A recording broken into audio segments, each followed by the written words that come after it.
Well, he represents Neptune City, New Jersey, and he's here to fill us in of what the sprint car culture is like in the Garden State, as well as a remarkable 2023 season, including getting the win at Sprintoberfest last Saturday night at Bridgeport Motorsports Park in his native state. We're talking about Kyle Reinhardt, and he's our next guest on the Dave's Home Supply Getting Up to Speed podcast. That's coming up after these messages. Dave's Home Supply specializes in cabinets, flooring, and countertops. Visit their website at daveshomesupply.com to look at products, services, financing, and even a free estimate. Are you looking for bookkeeping, payroll, or income tax services? Then check out the folks at For You Simple Bookkeeping. They are a licensed tax preparer throughout the entire United States. For more information, click on the link in the description. Well, joining me on the Dave's Home Supply Getting Up to Speed podcast, he's from Neptune City, New Jersey. He drives the number 91 car. Predominantly, it's Kyle Reinhardt. Kyle, great to have you on the program. Yeah, thanks for calling.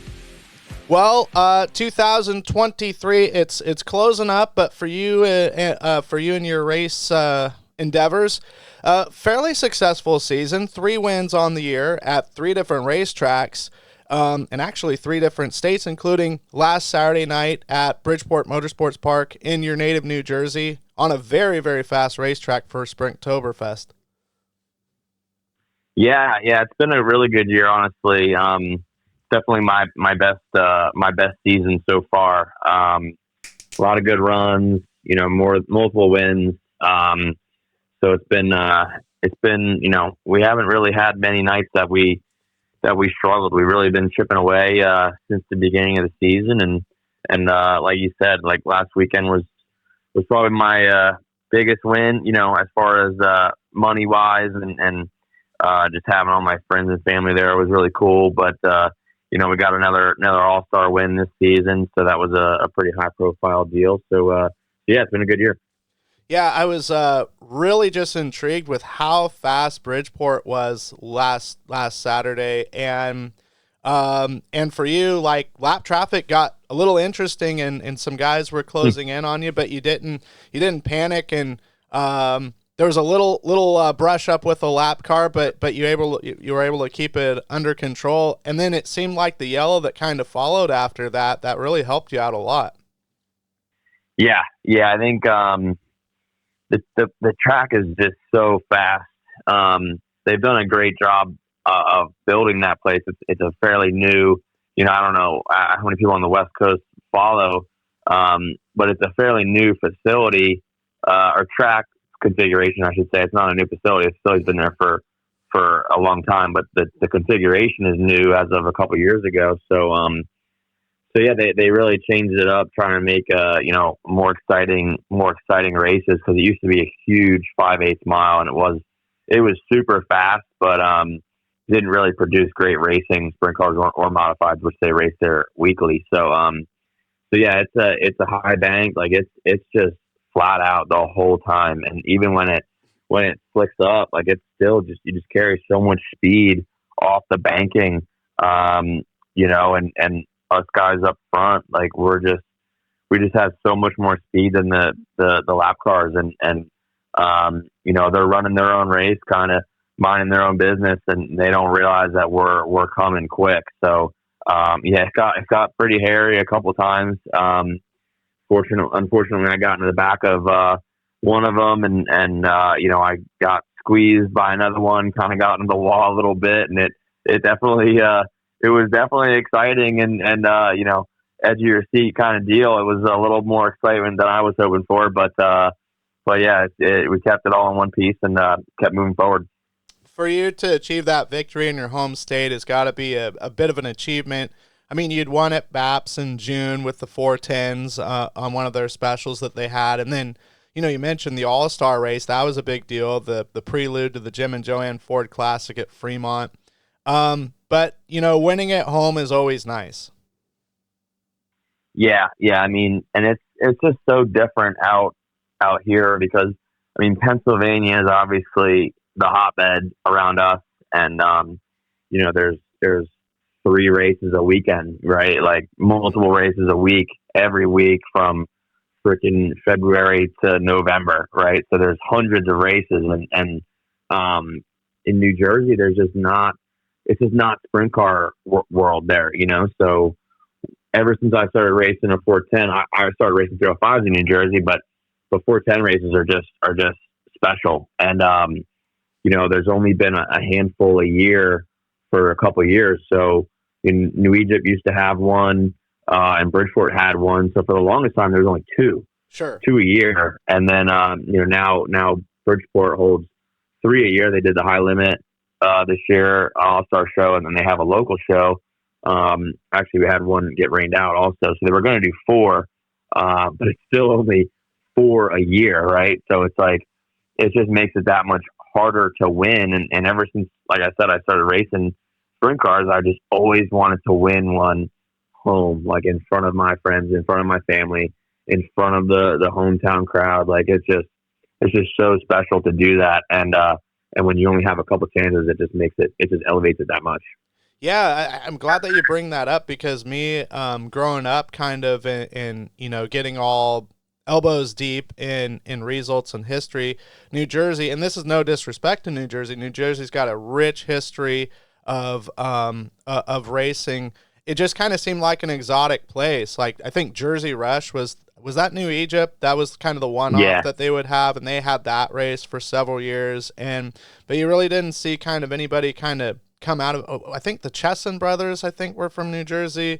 Yep. And then like JJ Grasso, those were the only, when it came to New Jersey sprint car guys for the longest time. Those are the only ones that I could come up with. Yeah, I mean, there's a couple, but I mean, as far as the ones that people know on a national scale, I mean, that's probably it, right? I mean, it's weird because, I mean, most people in New Jersey, they're racing, big block modifieds or Northeast dirt modifieds or whatever. That's kind of what's popular in New Jersey, and it's funny because it's not that far from central Pennsylvania, sure. And it's only 3 hours from Harrisburg or whatever, where you have Baps and Lincoln and the Grove and all those places, and it's like it's just so different. There's just not that many guys that run sprint cars out of there. Well, and I was looking at where Bridgeport is, which is, I guess, technically Swedesboro, and it's like right next to Philadelphia and right next to Wilmington, Delaware. So it's in a metro area, which is really cool to see, because that's more the exception versus the rule. Where what's really funny is I always found in Australia, a lot of the teams and a lot of the tracks are based kind of in cities and in urban areas, whereas over and not so much out in rural country, where here it's the complete opposite. Yeah, it's funny. I mean, Bridgeport is right there, and I mean, I think it helps them and hurts them at the same time, because like traffic for a Friday night show, he just can't get the crowd. Like it's just for whatever reason, there's just a lot of traffic all around there, because you got Philly, you have New Jersey Turnpike is right there, like people going up and down that, and it's just really heavily populated area right there. Swedesboro itself, like I'm not from near there.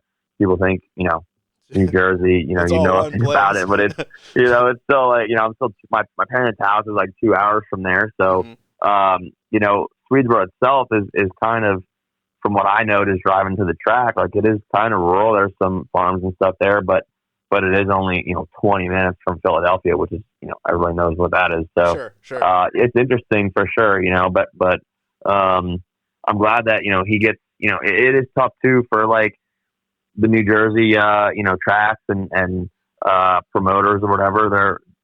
It's been historically, like over the last 5 years, it's been a kind of a struggle to get Central PA cars to come out there. So I think just what Doug and Bridgeport does, with the high paying shows and stuff like that, they seem to be doing it better than anybody has in the past for getting 410 guys to come out and race. Well, and I mean, it's when you put it that way, it's a total risk for them to bring high limits out to sign up with that deal, or the All-Stars when they were out there as well. But it seemed like it was a little bit of a gamble, but I would say it was a successful gamble, because some of the racing was fantastic. Yeah, I mean, no doubt. Like it's kind of in a, you know, not like it's not sprint car country, right? Sure. So to get fans and stuff, like it definitely was a gamble for him, but the place was packed. I mean, the racing was good, obviously, but the place was definitely packed. So so it definitely worked out. Well, Neptune City is where you're from, and I'm a geography nerd, so I'm glad you brought that up because Swedesboro, we mentioned, is kind of in, it's a heavy populated area, like right next to the Delaware River. But Neptune City is basically kind of on the Atlantic seaboard, I guess, is the way that. And please forgive me if that's an improper term, but right, basically on the ocean, on the eastern side of the state. Yeah, yeah, for sure. I mean, my parents' house is like 1.2 miles or something straight to the ocean. The road goes straight to the ocean, and it's you know, I took it for granted growing up. Like it is a really beautiful area, and you know, people not from New Jersey, you know, have a lot of bad things to say about Sure. it. But it's like you know, with I understand, I get it, you know, but it is really a great place to grow up and live. I mean, it's expensive, but you know, we have the beaches in the summer, and you can drive an hour and a half and be snowboarding in the winter. You know what I mean? So it's Mm-hmm. you can pretty much do anything. And like I said, you know, it was great growing up there. You ride bike to the beach, and you know, you're like 12 years old, 14 years old, just heading to the beach, and it's a family beach area. It's not like on the show, right? Like Sure, everyone sure. watches the show and thinks like, oh, Jersey you're Jersey Shore. Shore, Yeah. and no, it's not like that. Those people are not actually from New Jersey. So yeah, it's a good area, and like I said though, it's just not sprint car world, right? Like I have a distant family relationship with the 21 car that I drove. That's what gave me my opportunity in sprint car racing. He's like my mom's second cousin, some way or another. But he's like the only sprint car team that was near me. You know, they were half hour from my house, and you know, so that's kind of where I got my start in sprint car racing. But other than that, you know, the racing people know what sprint cars are, but like in general, around town, around the area, like nobody knows what sprint cars are. You Sure. know, and it's funny because you're doing it, and people are, what is that? You know, they have no idea. But then I moved to Central Pennsylvania, and you know, I've lived there for almost 4 years, and everybody knows what sprint car racing is there. You know, it's like you drive around Hanover and around Harrisburg, and you see, you know, bumper stickers, like sprint car stickers, like everywhere, all the time. So it's definitely a different culture, different atmosphere for sure. Yeah, it's almost kind of like religion with Texas and football, sort of. Yeah, yeah, no doubt. Well, People love it. what kind of inspired you to get into like sprint car racing specific? You know, you mentioned it's kind of a little bit detached from where you grew up. It was a ways away in order for you to watch it. Was it just stuff that you saw on TV, or was there a connection there? Yeah, I mean, so like you said earlier, you know, we're close to Delaware, and you know, growing up, my brother is 8 years older than me, so he raced too at the time, and you know, he was always a bit ahead of me. I was still racing quarter midgets and stuff like that, and he moved on to micro sprints. So Okay. that's kind of where I got my intro. And you know, a little backstory, like my brother's age group, they couldn't really race much in New Jersey because at the time you had to have a driver's license to race any kind of full size car in New Jersey. So a lot of like the kids that were my brother's age had to go to Delaware or Pennsylvania and travel a little bit to race anything before they were 17. So that's why my brother started racing a 270 micro sprint, because you know, we could drive 2 hours and race Airport Speedway or whatever, and you know, he could do that on a Saturday night, and then I'd race quarter minutes on Sunday, and you know, so that's kind of where I got my intro, and then, you know, started getting interested in it, and you know, I'll be honest, at the time, I guess my dad's a little pissed because I told him I didn't want to race dirt Okay. because we raced asphalt quarter minutes. Hmm. That's all we ever did. So, I told him I didn't want to race at a dirt track. So I was like, I'm going to be a NASCAR driver, whatever. So I'm not going dirt track racing. Sure. And, so he sold all my brother's microsprint stuff. And then the next year, I guess I decided that I wanted to race a 270. So he was like, damn, dude, like, I just sold all this stuff and now I got to get a 270 again. So, but my brother raced the microsprint the whole time, 270, 600s. And, there was one sprint car race in New Jersey that we'd go to at New Egypt. The Outlaws went to New Egypt for a couple years, and that's when I got hooked. I mean, we went there, and it was like, holy crap. And that was when that was really the turning point. Wow, that's really cool. Yeah. Well, you mentioned quarter midgets and stuff. Isn't there a huge 3/4 midget deal like in Trenton, like in the indoor building, like during the holiday time? Like, it's like super crazy. It's like in a basketball arena. Yeah. So they race in Atlantic City, actually, in the winter. Yeah. Yep. The Trenton race is now a 600 microsprint race. Oh, okay. Yeah. I remember seeing it, and it was just like slick cart track, like gone crazy. I mean, those it's things pretty are intense. flying. Yeah, it's actually in what do they call it? I guess Convention Hall in Atlantic City. It's like where they used to have the Miss America pageants and stuff. Okay. And there's like, a big stage, but then there's they turn the ice rink into a racetrack. Yeah, it's super, super cool. I've seen some video on it. So you start out in 270s on dirt, and then when did things kind of get going to where it's like, okay, cool, I think I'm ready for a sprint car, or I want to go sprint car racing? Yeah, so I mean, obviously growing up, like I started racing when I was 5, and so I raced quartermans for a long time, and then I think when I turned 14, we started racing a 270. It was 13 or 14. Started racing 270. And then it happened pretty quick, honestly. I only ran a 270 for a year, and then I raced a 600 for a year, and then I got drug over to the dark side a little bit and raced a asphalt modified for a year at our local track. Okay. And that was miserable. So so it was basically 270, 600, and then I ran a modified, and then the next year is when I got hooked up with the 21 car and started racing his 305. So I was 16 or 17. So that all happened pretty quick, and then we raced 305s for a couple of years, and then Scott McLaren is who I was driving for, and thought I was ready to move up. So we kind of started dabbling in 410 land. At the time, 360 racing just wasn't really a good option there. I mean, they still had URC around here, which they still do.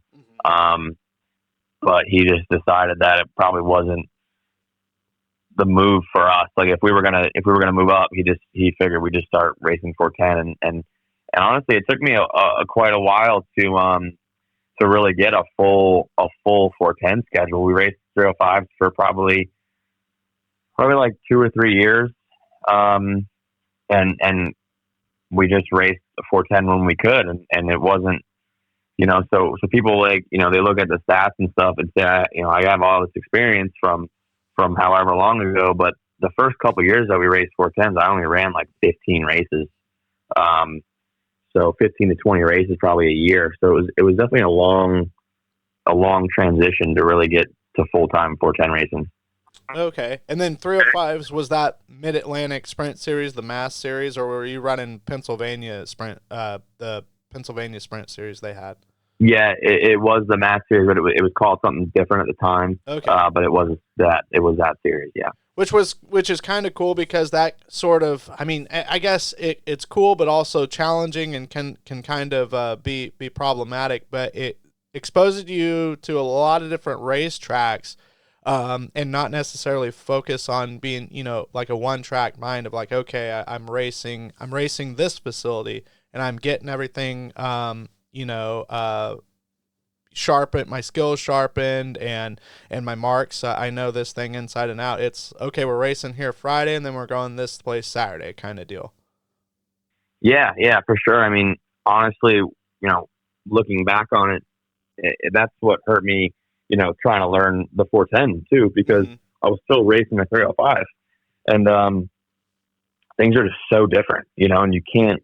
I mean, you can obviously people do it, but it's when you're learning, it's not the easiest thing to go back and forth between the two. That definitely lengthened my learning curve on the 410 at the same time, because we're you're trying to learn how to race a 410, and every time you get in it, you're not used to it because you just race a 305. Sure. You know what I Sure. mean? So it kind of actually hurt me and extended my learning curve instead of shortening it.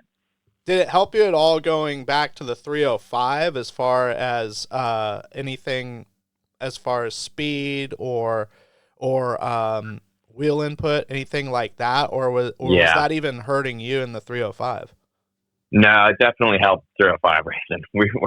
We definitely won a lot of 305 races, and so it was definitely a positive thing, because you're just, the 410 would just scare the shit out of you, and Sure. and you'd be just hanging on, but then you'd get in the 305 and then be like, wow, this is slow now, So I'd be a lot better in 305 racing, but the long term goal was to be a 410 racer, so it was helping our 305 status, but definitely holding me back on the other end.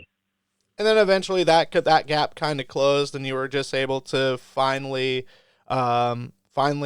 get a really good grasp of 410 racing. I assume it took you some time, but that eventually is what happened.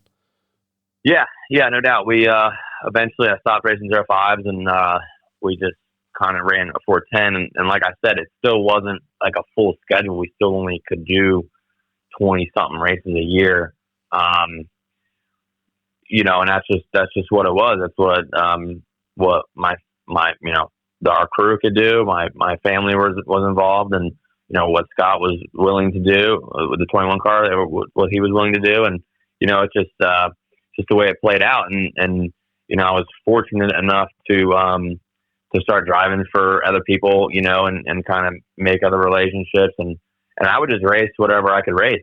People would say, "Hey, you want to run my car at the New Egypt show?" Yeah, if I didn't have a ride at the time, I'd just do it. So I ran a lot of one-off deals, and driving pretty much whatever I could get into 410 wise, just to get races, just to get laps, and sometimes it was good, sometimes it wasn't good, but yeah, it was definitely a long road. It was a long road to get to where I'm at now.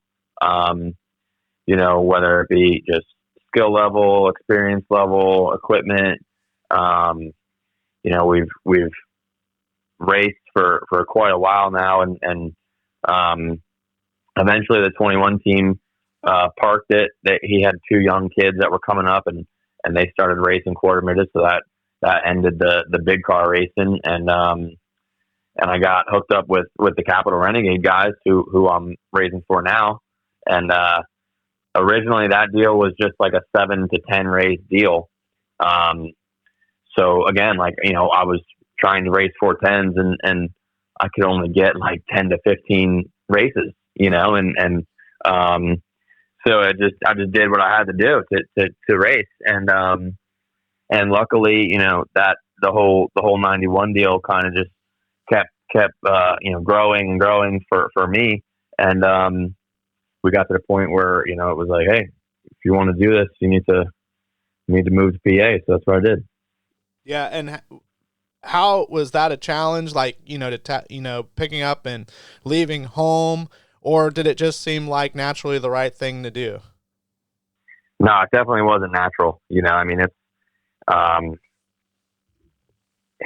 it's not unheard of, but it was like, I quit. I had gone to school. I went to, became a mechanical engineer, and I had a job, and I had a full-time job, and that was also the other reason why I couldn't race a whole lot. And it was like, all right, well, I'm going to quit my job to go drive race cars.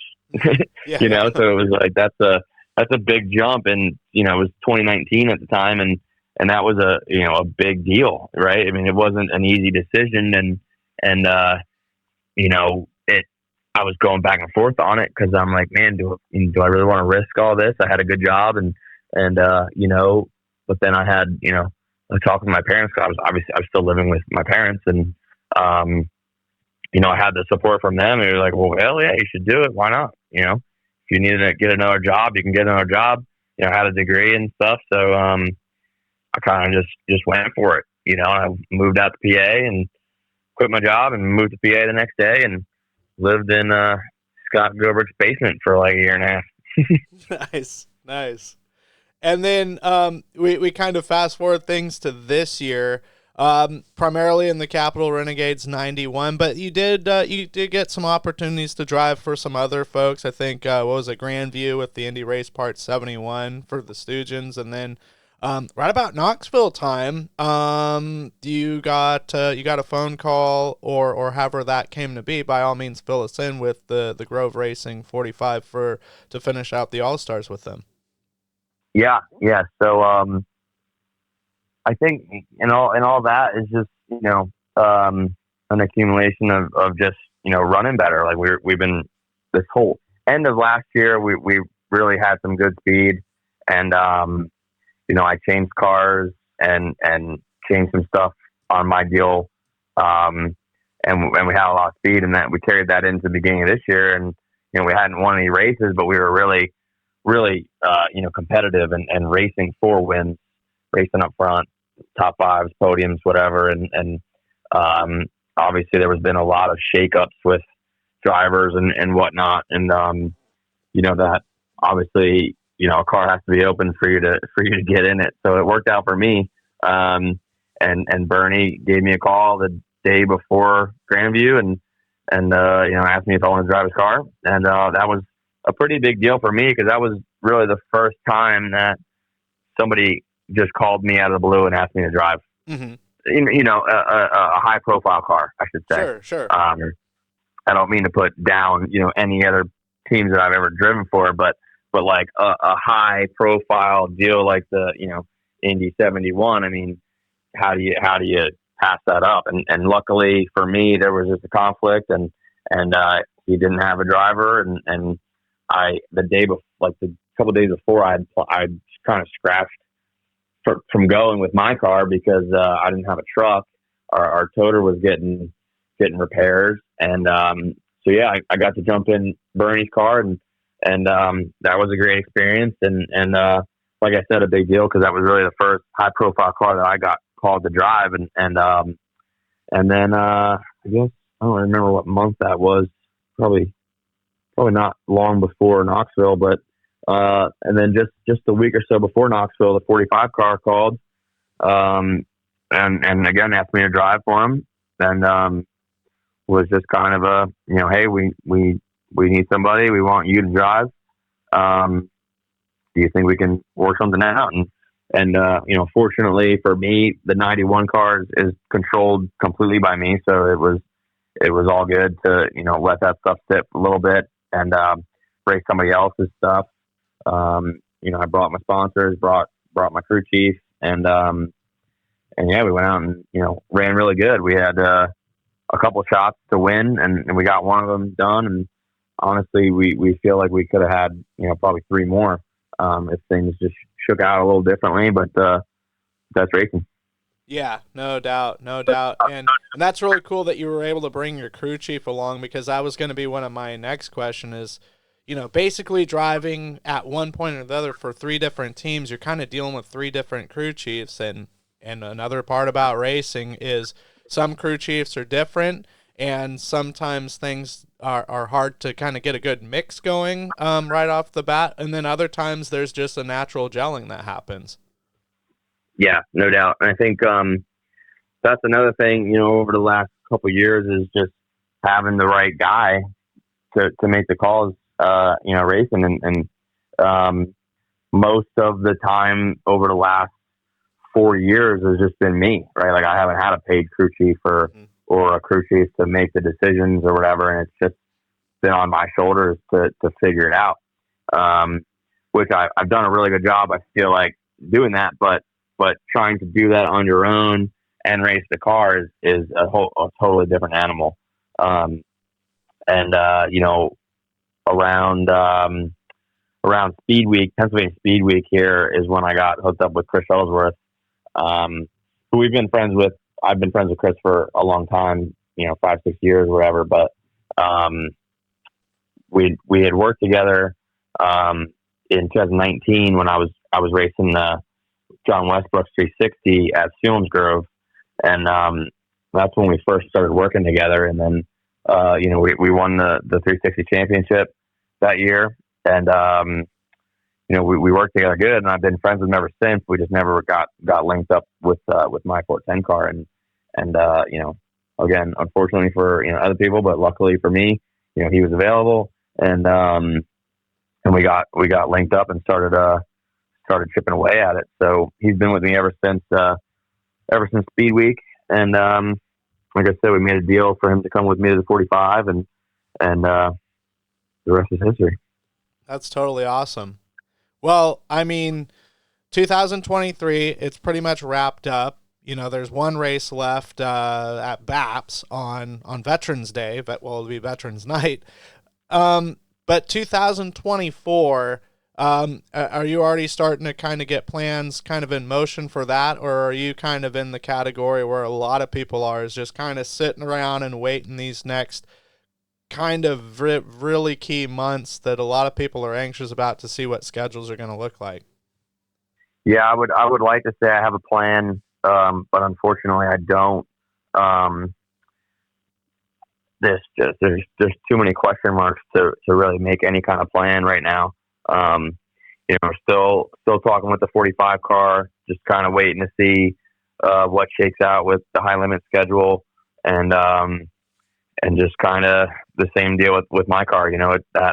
It all matters what happens with the 45, and then we'll see what happens with schedules and with my car, and just kind of, like I said, just a lot of question marks before we can write anything down on paper. Okay, that's fair. It's pretty much where everyone else is at. It's like, man, I wish they would just all of this could just be solved right now, and just give us a taste of what some stuff is going to look like. But no doubt it'll be worth the wait, Yeah, no doubt. I think a lot of people, have an idea, but like I said on the other day on another interview, like there's no way to know until it's released for sure. So I would like to do, some combination of high limit shows, and obviously, run the outlaw shows when they're around. But I think we'll just have to wait and see what happens.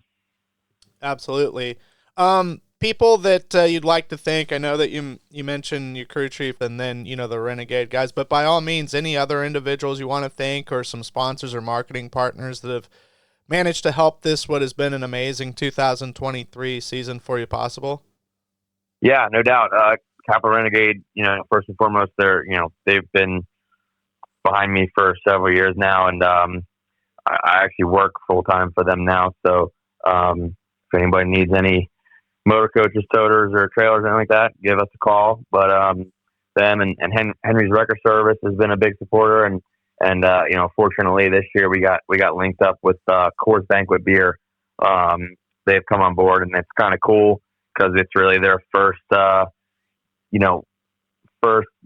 first time, but in the modern day sprint car racing, it's their first time really getting involved, and it's through a local distributor in Pennsylvania.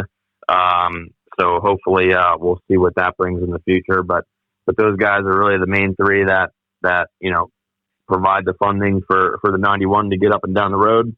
And my guys work hard. I have a couple guys that volunteer to help me out, and Wayne Quackenbush of Capital, he's a huge part of it too. So yeah, all those guys really make it happen.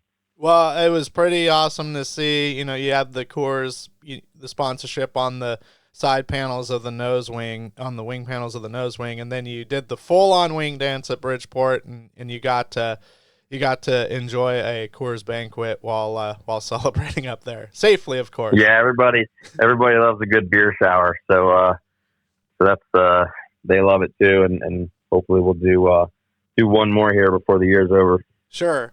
And like I said, obviously, People are waiting on a lot of stuff, but for your schedule when it's posted, or for I know that you got a great social media program, as well as any sort of race results, or even to purchase apparel. Is there a good website, or do you guys have social media pages that you run? Yeah, so Facebook is just Kyle Reinhardt Racing. My Twitter's Kyle Reinhardt 21. And then I have a website, KyleReinhardt.com. Unfortunately, right now I'm pretty out of merchandise and just kind of waiting to see what happens over the winter here before I get anything else ordered up. But yeah, follow that along. This year I didn't really post a schedule because it was just kind of so fluid, and honestly, with the funding of the team, I just kind of wanted to keep it close to my chest to make sure people didn't get too far out on the schedule, and I kind of just because it could change so much depending on what goes on. If we don't have the funding to keep buying cars and stuff like that. So luckily I didn't tear anything up this year. And we kept our nose clean and got a couple wins. So hopefully next year we'll have a little deeper checkbook. I can commit to something a little more long term. Awesome. Well, this has been a wonderful interview, and it's been great to get to know you. And I'm really looking forward to keeping in contact with you and check in with you in 2024. Yeah, for sure. Thanks for asking, and look forward to it. Well, that is going to do it for this interview. We hope you enjoyed it. Be sure and hit the like and subscribe button on whatever platform you found this interview at. It really helps us grow the channel, and we greatly appreciate it. In the meantime, we'll be back with more content and interviews in the future. Be sure and have a great evening or a great rest of your day, whatever time you're listening.